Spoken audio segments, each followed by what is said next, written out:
نجحت مساعي عبد الناصر في منع انضمام أي دولة عربية إلى حلف بغداد منذ إنشائه في 17 من فبراير عام 1955.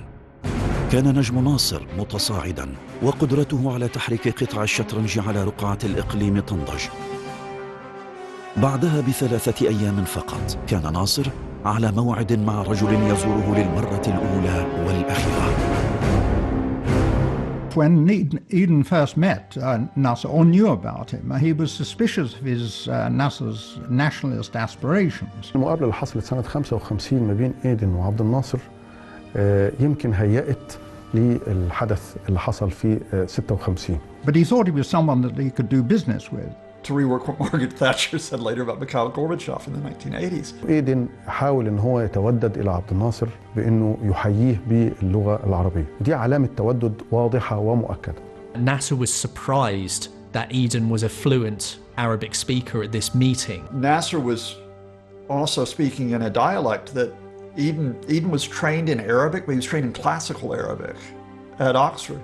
And so Eden doesn't quite understand what Nasser's saying, and Nasser's not going to speak in classical Arabic. عبد الناصر لم يبادله هذه المشاعر. Eden was a very superior person. It was a part of that generation of high-class diplomats and politicians here that they thought themselves very superior when it came to dealing with. And there's a space of maybe 24, 48 hours. And then you have that personal reaction by his wife saying, oh, he didn't treat you as an equal. And indeed, he didn't look up to you, which is the way it should have been. His wife is the niece of Winston Churchill. She's a very confident individual, shall we say, very forceful. And she thinks that Nasser has disrespected her husband.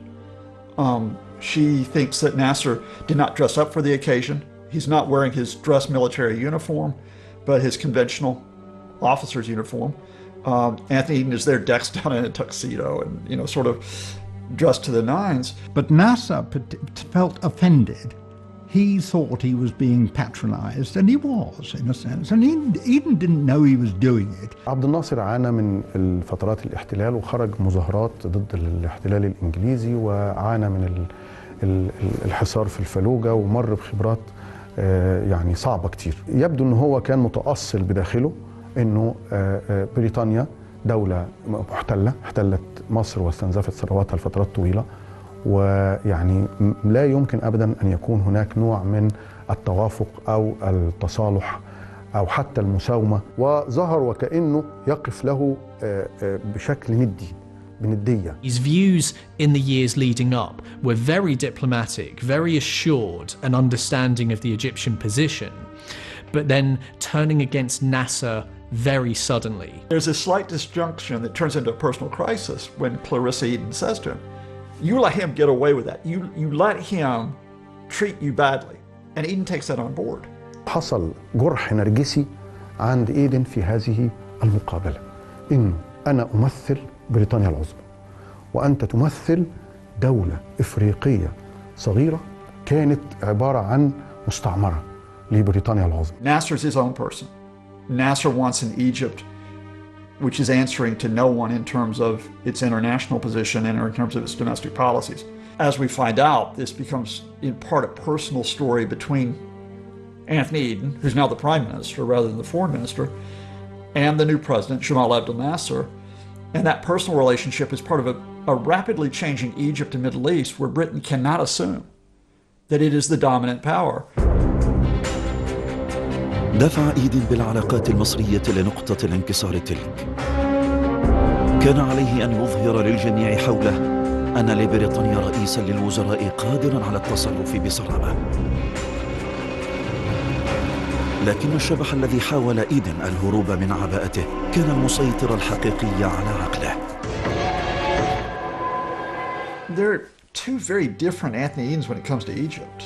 I mean, there's the Anthony Eden who is foreign secretary in the Churchill administration between 1951 and 1955, who is really coming to grips with a different type of British presence in Egypt. And he'd been foreign secretary on and off for a long period of time, pre-war and all that. And he was always second to Churchill, and he'd been waiting too long. He wanted to assert himself. But there's a different Anthony Eden from the time he becomes prime minister in 1955. مطلوب منه يملأ فراغ بعد تشرشل.